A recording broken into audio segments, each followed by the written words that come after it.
Yesterday, First News This Morning told you about a Cincinnati couple who died in a house fire, and fire crews were able to put out the flames in 5 minutes, but the smoldering smoke and zero visibility made it challenging to get to the victims. Firefighters say there was so much smoke inside the home because the homeowners had so many personal belongings. 27 First News reporter Christina Mullen went to the Warren Fire Department and found out the extra steps they take when a homeowner has too much stuff. Captain Mark Thigman tells me the department calls those situations heavy content fires. And it's not your typical house fire where you have an open window or door where the department can run a hose into the home. The house is filled with so much stuff, firefighters sometimes can't even enter. You could have boxes packed from left to right, top to bottom. Thigpen tells me some cases are so bad, with only one pathway from the front door to the bedroom or bathroom. It's very difficult to advance a hose line.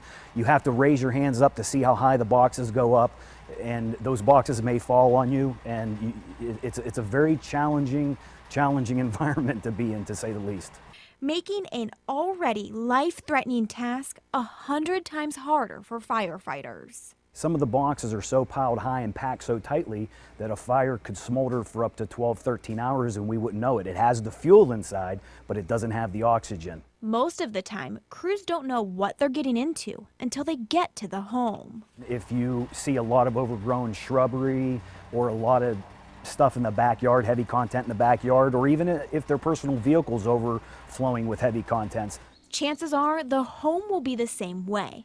Hoarding used to be considered an obsessive-compulsive disorder, but now it has its own diagnosis. It affects 3 to 5%, I would say, of the population.